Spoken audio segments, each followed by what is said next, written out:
이제 잠시 후면 하나님께 주신 2019년이라고 하는 한 해는 우리의 기억과 기록 속에 이제 남게 될 것입니다.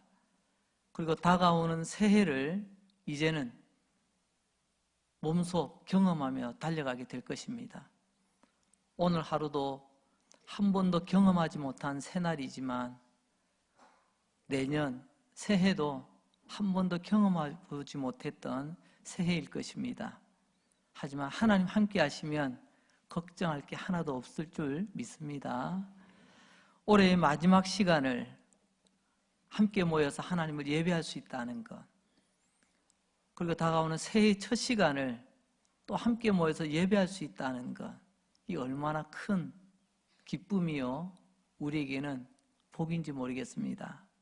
사람이 가장 초조할 때가 있습니다. 시간에 쫓길 때입니다. 솔직히 오늘 제가 좀 시간이 조금 쫓겼던 것 같아요. 마음에 조금 조급함이 있어. 오늘 예배 순서도 막 헷갈렸지 않습니까? 제 마음이 좀 급했던 것 같습니다. 여러분, 시간에 쫓기다 보면 실수가 많아집니다. 하지만 올해도 돌아보니까 시간은 공평하게 하나님 주셨거든요. 목사라고 한 시간 하나님께서 더 주신 것 아닙니다. 여러분들 누구라고 남들보다 시간 많이 받은 분은 없습니다. 똑같은 시간을 받아 똑같은 시간을 달려왔는데 왜 그렇게 우리는 시간에 허덕이며 달려왔을까요? 그것은 여러 가지가 있겠지만 그만큼 나름 열심히 살아보려고 애쓰며 몸부림쳤던 그런 모습이었으리라 생각이 되어집니다. 하나님께서 매 순간마다 우리와 함께하였기 때문에 치열한 그런 삶의 현장에서도 하나님 오늘까지 여기까지 지금까지 인도해 주신 줄로 믿습니다. 하나님께서 인도해 주지 않으셨더라면 아마 우리는 벌써 중간에 주저앉고 되돌아가고 말았을 것입니다. 하지만 그럼에도 불구하고 오늘 이 예배의 자리까지 나올 수 있게 된 것 다 하나님의 크신 은혜인 줄로 믿습니다. 마치 오늘 본문에 나온 이스라엘 백성들처럼 말입니다. 하나님이 붙들어 주지 않으면 한 걸음도 나갈 수 없는 사람들, 바로 그들이 과거의 이스라엘 백성들이었고 오늘 저와 여러분 우리들입니다. 우리를 하나님 은혜의 손길로 인도해 주셨습니다. 어떻게 해요? 애굽을 나왔던 그 이스라엘 백성들, 그들 앞에 홍해가 기다리고 있었습니다. 홍해는 종착역이 아닙니다. 이스라엘 백성들은 하나님께서 약속하신 땅이 있었어요. 거기까지 가야 되는데 거기를 가로막는 홍해가 떡하니 버티고 있더라는 거죠. 이제 이 홍해를 어떻게 건너가야 합니까? 400년 동안 애굽 땅에서 종살이하던 이스라엘 백성들이 배 만드는 기술을 배웠겠습니까? 수영 연습을 많이 했겠습니까? 그렇다고 땅 밑으로 터널 파는 그런 전문가들이 모여 있겠습니까? 거기다가 뒤돌아보니 먼지가 뽀얗게 일어나는데 가만히 보니까 애굽의 왕 태양신의 아들 바로가 자기의 정예 군대들을 보내요. 이스라엘을 지금 죽이려고 달려오고 있습니다. 우리는 이럴 때 표현하는 말이 있죠. 앞에는 홍해가 가로막혀 있고 뒤에는 애굽의 군대가 죽이겠다고 달려오고 있고 진퇴양난입니다. 그야말로 이러지도 저러지도 못하고 있습니다. 마찬가지로 오늘 우리도 이 홍해를 건너야만 합니다. 이 홍해를 건너야 2020년 새해라고 하는 하나님 약속하신 새 땅으로 나아갈 수 있기 때문에 그렇습니다. 2019년이라는 애굽의 군대가 우리를 추격해오고 있고 2019년이라는 홍해가 우리를 자꾸만 발목 잡으려고 하는 그 즈음에 우리는 새해를 맞이하기 위해서는 반드시 이 홍해를 건너가야만 합니다. 그런데 우리는 이 홍해를 건널 준비 어떻게 좀 돼 있습니까? 막상 홍해 앞에 서기는 섰지만 이 홍해만 건너면 이제 하나님 약속의 땅을 향하여서 한 걸음씩 더 나아갈 수 있는데 알아요. 하지만 정작 홍해를 만나고 나니까 나는 준비된 게 하나도 없네요.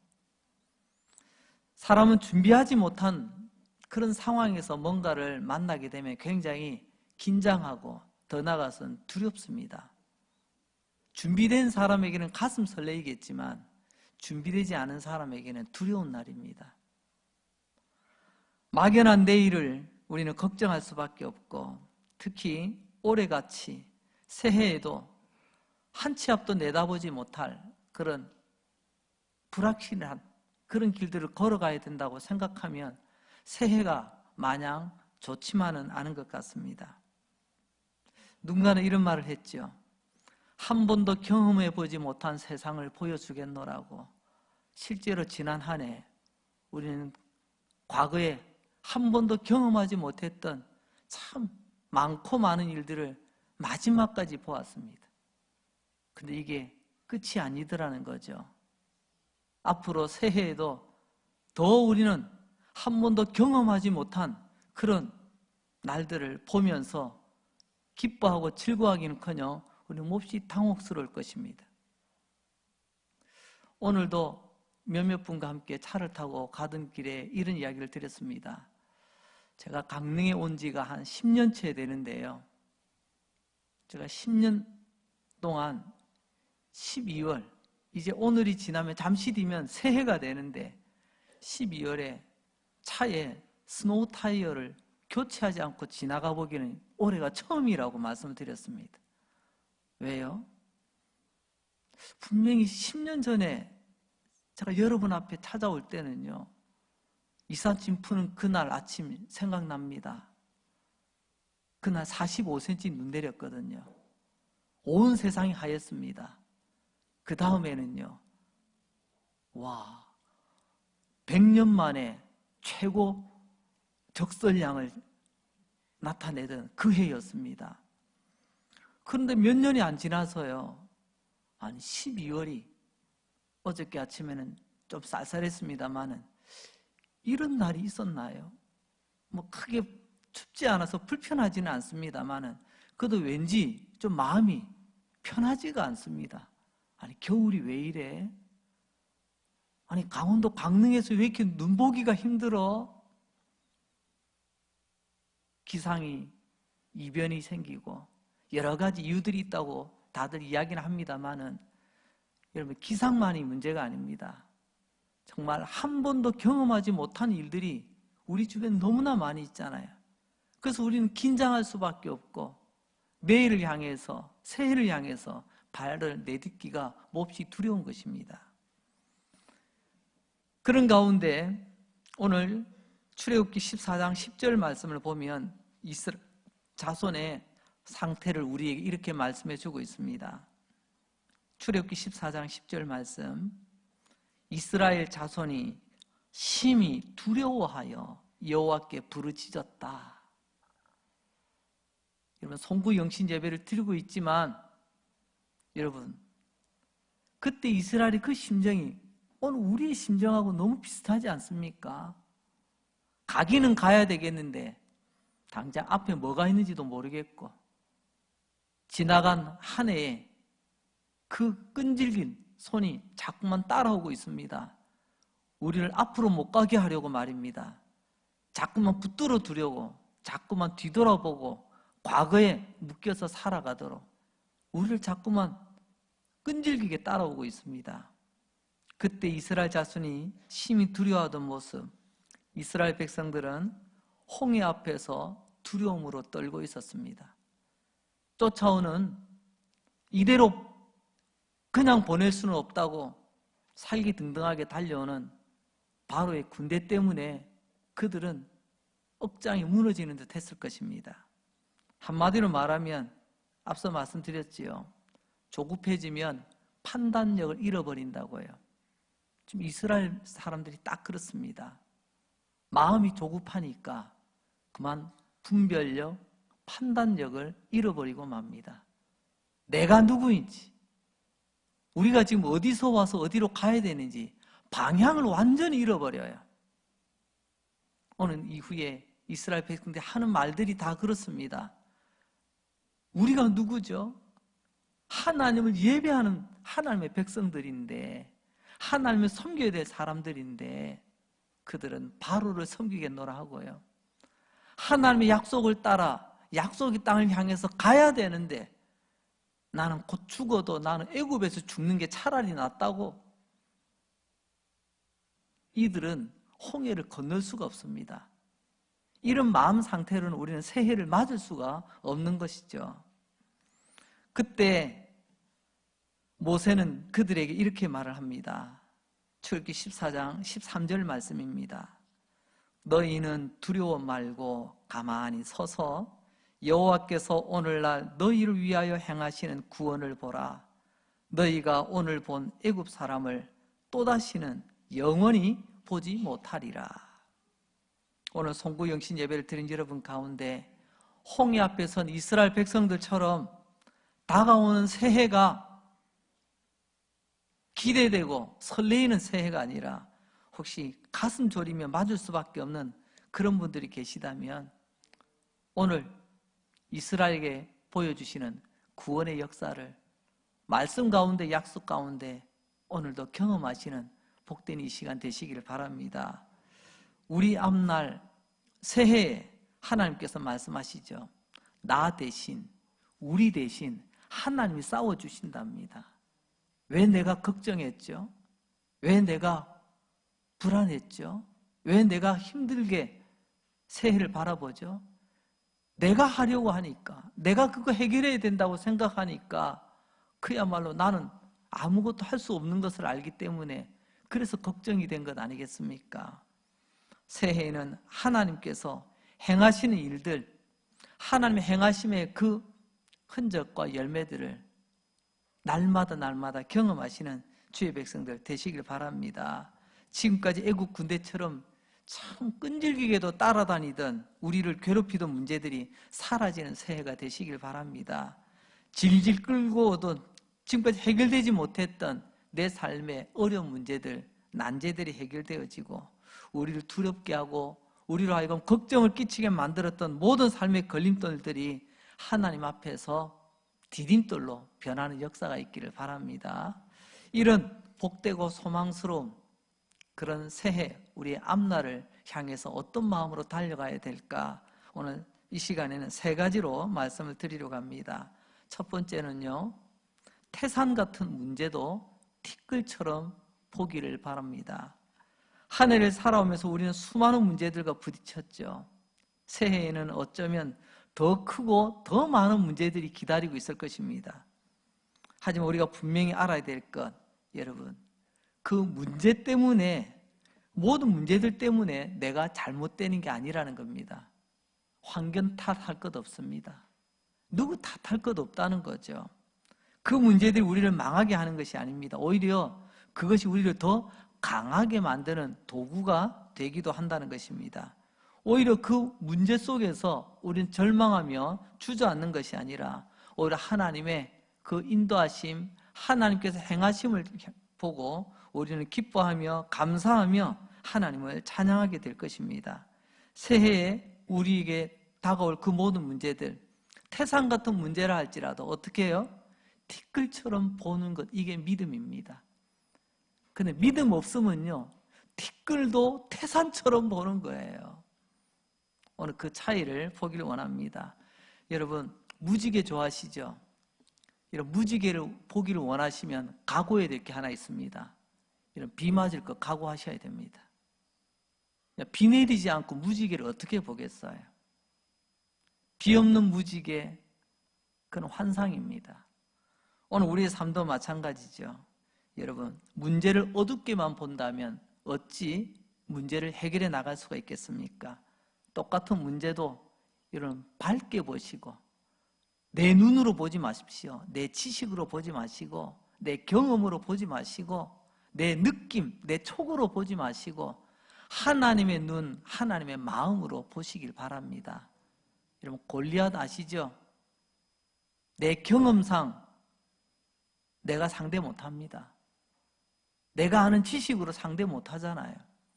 하지만 어린 소녀는 골리앗을 상대했습니다. 어떻게 해요? 내 앞에 있는 문제가 나보다 큰 것으로 끝난 게 아니에요. 그 문제보다 더 크신 하나님을 다윗은 보았기 때문에 골리앗 앞에 당당하게 나갈 수가 있었던 거 우리는 잘 알고 있습니다. 오늘 본문의 이스라엘 백성들 홍해를 어떻게 보고 있나요? 홍해를 굉장히 크게 봅니다. 그리고 홍해가 어둡게만 보입니다. 답이 전혀 보이지 않습니다. 저기 들어가면 다 빠져 죽는 것으로만 보입니다. 왜? 물 하면 들어가면 죽는다. 이게 그의 경험이요, 지식이거든요. 하지만 믿음의 사람 모세는 달랐습니다. 홍해를 달리 봅니다. 하나님께서 건져 주실 것을 믿는 거죠. 왜 그렇죠? 백성들은 홍해만 바라보고 있었습니다. 그러나 모세는 하나님을 바라보았습니다. 이 시선의 차이입니다. 시각의 차이죠. 똑같은 시간, 똑같은 장소에서 똑같은 환경 속에 있지만 내가 무엇을 보느냐, 아니 어떻게 보느냐에 따라서 결과는 완전히 달라지더라는 것입니다. 아니 왕이면 뭐해요? 사울왕 말입니다. 군인이면 뭐해요? 사울의 군대들 말입니다. 어린 소년, 그 어른들과 그 왕들과 그 자기보다 더 힘센 군인들보다 다윗은 보는 눈, 시각이 달랐습니다. 태산을 보기를 티끌처럼 어떻게 해요? 하나님 앞에서는 아무것도 아니더라는 거죠. 하나님 앞에서 비교해 보시기 바랍니다. 그러면 문제가 풀립니다. 자꾸만 나와 상대만 비교하지 마세요. 그럼 나는 한없이 작아집니다.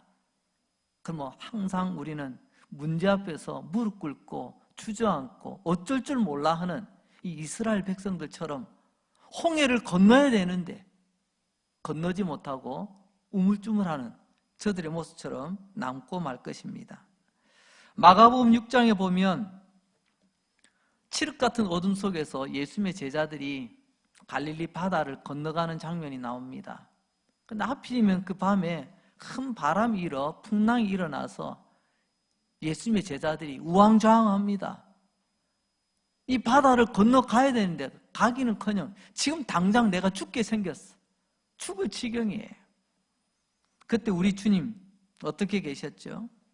우리 주님께서는 벳세다 언덕에서 제자들이 타고 가던 배를 물끄러미 바라보고 계셨습니다.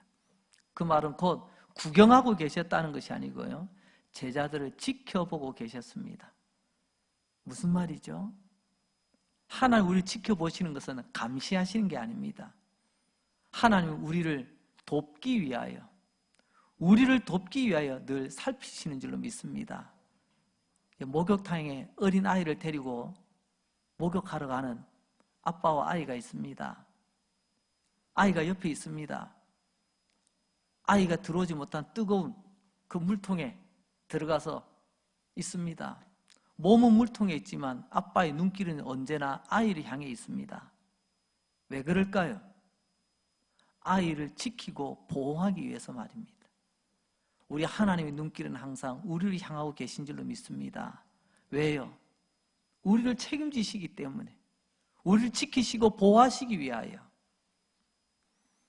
내 눈에 안 보인다고 절망하지 마시고, 내 손이 안 미친다고 좌절하지 마시고, 내 눈길이 미치지 못하는 곳에 하나님의 눈길이 거기에 머무십니다. 내 손길이 안 닿는 곳에 하나님 능하신 손이 거기에 우리의 삶을 붙드실 줄로 믿습니다. 지난 한 해 2019년이라고 하는 세상이라는 바다에서 우리는 얼마나 많은 바람을 만나고 풍랑을 만나 때로는 멀미까지 하셨습니까? 나 혼자는 할 수 없는데 아무리 돌아봐도 아무도 나를 도울 리 없어, 나 혼자라는 생각 때문에 얼마나 힘드셨습니까? 그러나 오늘 말씀을 보니 언제나 주님은 우리 곁에, 언제나 주님은 우리를 바라보고 계셨습니다. 언제나 우리를 도울 준비를 늘 하고 계셨습니다. 그래서 주님께서는 때로는 그 불어오던 바람, 그 바람을 잠잠케 하시고 그 흔들거리는 물결을 잠잠케 하시고 제자들을 만나 저들의 마음을 위로하시고 목적지까지 잘 갈 수 있도록 주님은 도와주셨던 것을 우리는 기억합니다.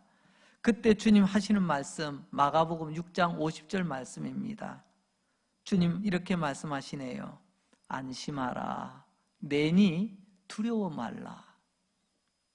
주님 나와 함께 하심을 믿으시면 어느 형편에 있든지 안심하게 되십니다. 여러분, 어둠 속에서 주님 우리와 함께하는 줄 믿으시기 바랍니다. 바람 속에도 풍랑 속에도 아무도 도와주지 않는 곳에서도 우리 주님 나와 함께 하시고 나를 도우시기 위하여 늘 준비되어 계십니다. 새해에도 우리 앞에 문제가 없을 수는 없겠지요. 하지만 꼭 기억할 것, 문제가 큽니다. 때로는 골리앗처럼 나보다 클 수는 있어요. 여러분, 나보다 크다고 해서 좌절할 이유가 있나요? 나보다 클 수는 있겠지만 하나님보다 클 수는 없잖아요. 그래서 우리는 태산 같은 문제도 티끌같이 바라보며 달려가게 될 때 우리는 홍해를 건너듯이 묵은 한 해를 지나고 새해를 믿음으로 가슴 벅차게 맞이하게 될 줄로 믿습니다. 새해가 이러한 한 해 되시기를 주의 이름 축복합니다. 두 번째로는요, 골칫덩어리를 복덩어리로 바꿔주시는 하나님을 믿으셔야 합니다. 골칫덩어리입니다.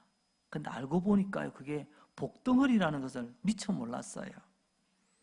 성경에서 가장 파란만장한 인생을 살았던 사람을 꼽으라고 한다면 요셉을 빼놓을 수가 없습니다. 요셉, 참 태어날 때부터 참 복잡한 집안에서 태어났습니다.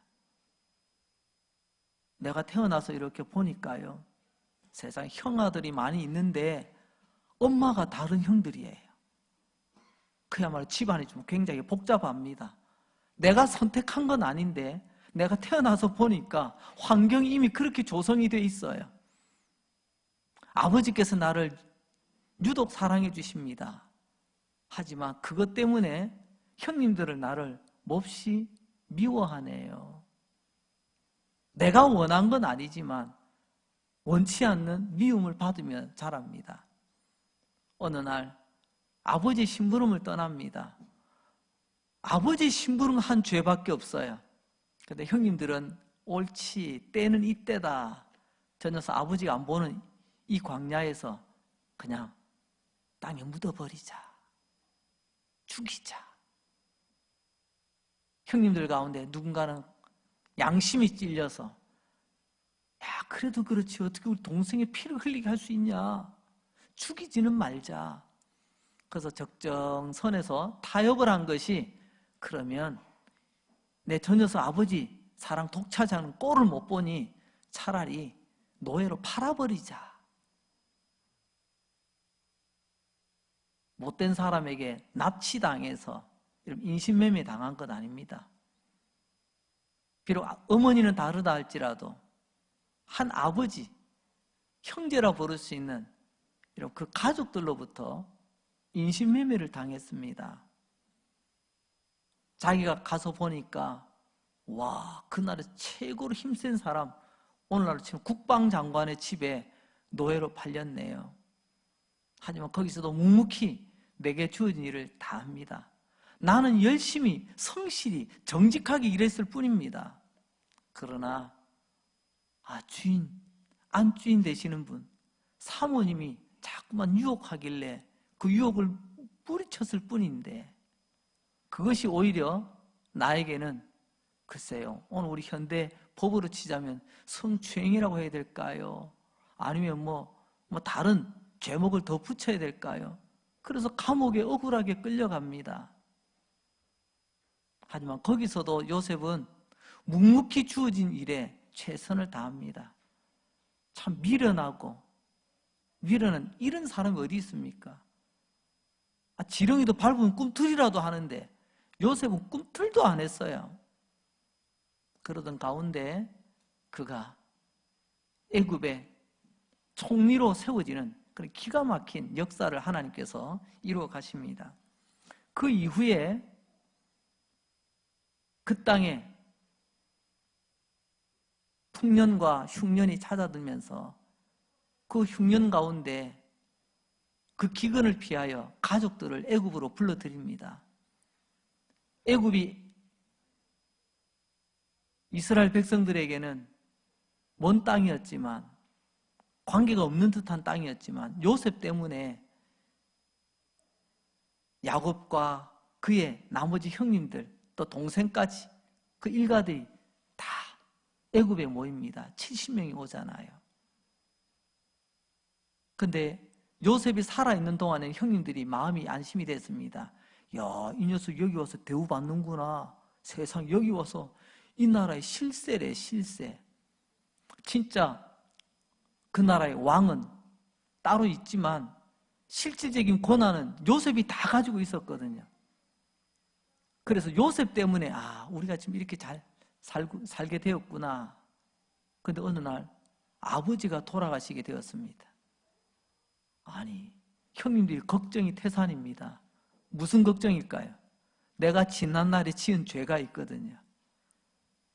내가 그 동생 저 구석에 데리고 와서 꼬집고 쥐어박고 나중에 죽이려고 했다가 팔아버렸던 것, 이게 다 그들은 잊지 않고 기억하고 있거든요.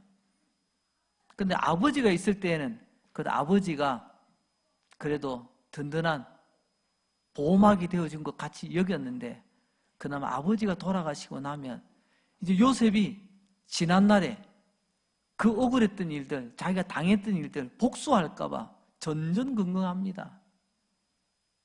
안 그러겠어요? 원래 맞은 사람 두 다리 쭉 뻗고 자고 때린 사람 편히 못 잔다고 하잖아요. 지금 형님들이 그런 심정입니다. 그때 요셉이 형님들의 그 불안해하는 마음, 그 얼굴빛을 보았습니다. 그래서 형님들을 불러 이렇게 이야기합니다. 창세기 50장 20절 말씀. 당신들은 나를 해하려 하였으나 하나님은 그것을 선으로 바꾸셨습니다. 요셉이 믿는 하나님, 이런 하나님입니다. 하나님 내게 힘 주시면, 기회 주시면 내가 알아서 복수할 겁니다. 이게 아니고요. 당신들은 나에게 악을 행하였지만 하나님은 선으로 갚으시는 하나님이십니다. 하나님을 믿는 사람입니다. 형님들 걱정하지 마세요. 염려하지 마세요. 올 한 해 우리의 삶, 하나님께서는요, 때로는 나에겐 지독히 힘들고 어려운 순간들이 많이 있었습니다. 하지만 하나님은 그것을 나에게 가장 유익한 모습으로 바꿔주신 줄로 믿습니다. 그때는 몰랐어요. 요셉의 입장으로 보자면요, 형님들이 왜 그랬을까? 그 집의 사모님 나에게 왜 그랬을까? 하며 원망하며 그들을 향한 그런 마음에 쓴뿌리가 계속 남아 있었을 것입니다. 그러나 요셉은 그렇지 않았어요. 왜요? 요셉은 내 삶의 골치 아픈 문제, 골칫덩어리, 애물덩어리를 하나님은 결국에는 복되게 하실 거다, 그걸 믿었기 때문에 오늘 우리가 간직해야 될 믿음의 자세 아닌가 싶습니다. 오늘 이스라엘 백성들 홍해 앞에서 지금까지는 몰랐어요. 지금까지는 잘 왔는데 홍해라는 것을 딱 만나고 나니까 세상에 저들 입에서 원망과 불평이 쏟아지기 시작했습니다. 그리고 그들은 홍해를 건너가기는커녕 되돌아 애굽으로 가겠답니다. 옛날로 돌아가겠다는 거죠. 하지만 하나님은 어떻게 바꾸셨습니까? 그 원망과 불평의 대상이었던 홍해를 홍해 건너고 나니까 감사의 대상이 됩니다. 찬양의 이유가 돼요. 춤출 이유가 됩니다.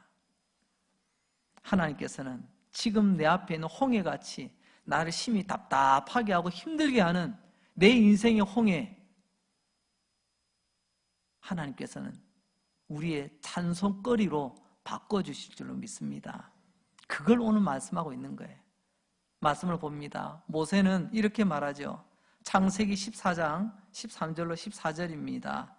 너희는 두려워 말고 가만히 서서 여호와께서 오늘 너희를 위하여 행하시는 구원을 보라. 14절.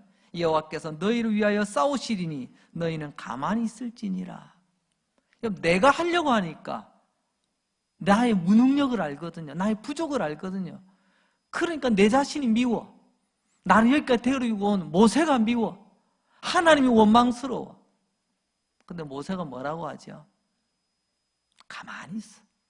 가만히 있으면 하나님이 행하실 거야.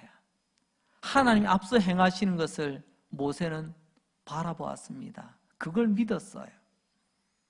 홍해는 한편으로는 시험거리였지만 나중에는 이스라엘에게 축복의 흔적으로 남게 됩니다. 모든 문제는 양면성이 있죠. 손도 손등이 있고 손바닥이 있는 것처럼 말입니다.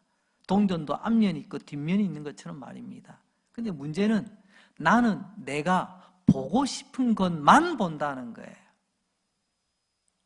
그러다 보니까 하나님께서는 때로는 내가 보고 싶은 것이 아니라 내가 봐야 될 다른 면을 보여주실 때도 있는데 그때는 보기 싫어합니다. 내가 원하는 것만 원하니까. 오늘 이스라엘 백성들은 홍해의 앞면만 보고 있습니다. 당장 내 눈에 들어오는 그 장면만 보고 있는 거죠. 그러나 하나님 어떻게 하십니까? 홍해의 그 앞면뿐만이 아니라 홍해의 또 다른 면도 보여주십니다. 홍해, 거기는 물이 많은 곳이에요. 당장 보기에는 건널 수 없는 곳입니다. 하지만 하나님은 그 홍해 한가운데 길이 있음을 보여주기를 원하셨어요. 그러나 이스라엘 백성은 그걸 보지를 못했던 거죠. 그러나 하나님은 그들에게 보여주셨습니다. 그들의 시험거리, 나를 죽게 만들 것 같았던, 물에 빠져 죽을 것 같았던 그 홍해가 나에게는 길이 되고 오히려 나를 죽이려고 달려오던 애굽의 군대가 거기에 물에 잠겨 죽게 만드는 현장이 되고 말았던 것입니다. 이게 하나님께서 우리에게 보여주신 또 다른 면이에요. 여러분, 내가 보는 게 전부 다가 아닙니다. 우리는 얼마나 많이 내가 보는 것이 전부인 양 실수하여 이렇게 홍해 앞에서 원망하며 불평하며 한 걸음도 나가지 못하고 새해로 가야 되는데 달력 바뀌면 새해인가요? 새로운 마음 가지고 새롭게 출발해야 되는데 자꾸만 나는 그냥 옛날에 하던 방식대로 지금까지 하던 대로 나는 옛날처럼 살래. 그런 마음 오늘 이 시간 다 내려놓으시는 은혜가 있기를 바랍니다. 우리 하나님, 이스라엘 쫓아오던 애굽의 군대들, 여러분 그 홍해가 흔적이 됩니다. 홍해 때문에 나를 따라오던, 나를 죽이려고 달려오던 그 애굽의 군대가 홍해 때문에 다 죽게 된 거 우리 잘 알지 않습니까? 그 홍해, 지금 내가 보는 듯이 나를 죽이는 홍해가 아니라 나를 살리는 홍해가 될 수 있습니다. 어떻게 해요? 하나님이 길을 여시면요, 나를 죽이려 하던 군대 그 홍해가 덮치면 나의 문제들이 해결될 줄로 믿습니다. 그러니 내 눈에 안 보인다고 절망하지 마시고 내 눈이 미치지 않는 것, 하나님의 눈이 미치고 하나님의 손길이 미치듯이 홍해를 통해서도 하나님 역사하신다는 걸 기억하시고 지금, 아니 지난 한 해 동안 나를 힘들게 했던 골칫덩어리, 애물덩어리 하나님 손에 맡기시면 복덩어리 된다는 걸 믿으시고 하나님, 내 삶의 홍해를 하나님께 드립니다. 하나님, 저 홍해를 통해 하나님 역사를 보여주세요. 구하시고 하나님 역사를 기다리시는 저와 여러분 될 수 있기를 바랍니다. 이제 세 번째입니다. 오늘 이제 우리가 붙들어야 될 마지막 말씀, 그것은 마지막에 웃는 자가 진짜 이기는 자 아닙니까? 마지막 승리, 최후의 승리를 향해서 우리는 앞으로 가야 된다는 것입니다. 절대로 뒤로 물러서면 안 됩니다. 절대로 옛날로 돌아가셔서는 안 됩니다. 절대로 애굽으로 돌아가서는 안 됩니다. 하나님 우리에게 홍해 건너 저 광야를 지나 약속의 땅으로 가라고 하는데 여러분, 우리는 참 희한한 습성이 있어요. 앞으로 가야 된다는 건 알지만 우리는 본능적으로 자꾸만 옛날로 돌아가고 싶어 합니다. 오늘 출애굽기 14장 13절 말씀, 너희가 오늘 본 애굽 사람을 또다시는 영원히 보지 못하리라. 지난날의 모든 것들, 하나님께서 우리 아픈 기억들, 아픈 상처, 흉터로 남겨두시는 것이 아니라 하나님께서 깨끗하게 지우시고 새살 돋게 하셔서 언제 그랬냐는 듯이 앞만 보고 달려갈 수 있도록 하나님 도우신다고 약속하십니다. 여러분, 믿음의 사람은 약속 믿고 인내할 줄 아셔야 됩니다. 아브라함의 믿음의 위대함은 어디에 있느냐? 약속을 25년 기다립니다. 히브리서에서는 그 아브라함의 그 믿음을 이렇게 표현합니다. 히브리서 6장 15절, 저가 아브라함을 말하거든요. 저가 이같이 오래 참아 약속을 받았느니라. 여러분, 어떻게 참았다고요? 오래 참았대요. 오래.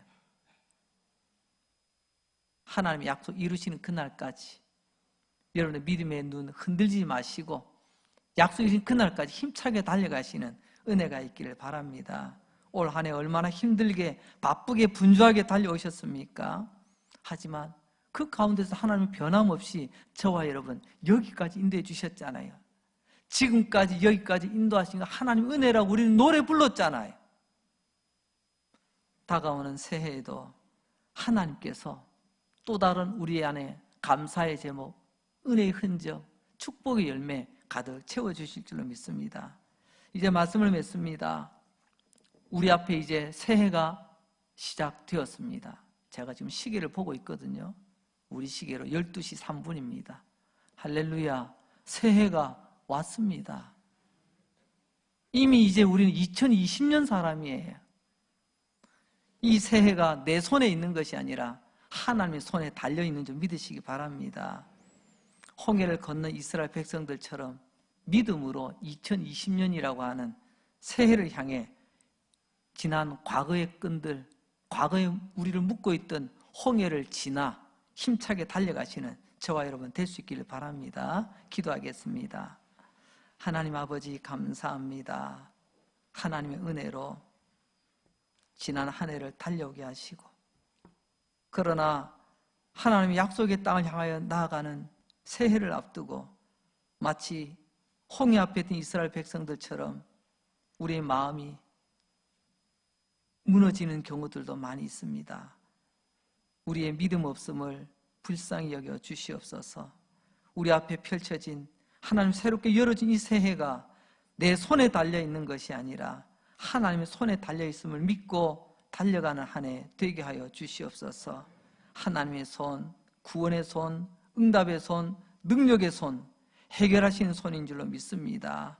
우리 앞날 새해에는 우리의 모든 문제가 하나님 때문에 해결받는 한 해가 되게 하시고 우리 인생의 모든 역경과 시련이 깨끗하게 물러가는 복된 한 해 되게 하여 주시옵소서. 올해까지, 아니 지난 2019년 마지막 날까지 사라지지 않을 것 같았고 끊어지지 않을 것 같았던 내 인생의 지긋지긋한 문제들, 이제는 하나님 은혜로 깨끗하게 해결함 받는 복된 새해가 되게 하여 주시옵소서. 이제 홍해를 건넜던 이스라엘 백성들처럼 믿음으로 2020년에 홍해를 건너갑니다. 새해에도 하나님 어떤 일, 어떤 사람, 어떤 자리에 있게 될지 알지 못하지만 하나님 함께 하시는 걸 믿고 걱정하지 않고 믿음으로 담대하게 앞으로 달려가는 복된 걸음 되게 하여 주시옵소서. 예수님 이름으로 감사하며 기도합니다. 아멘.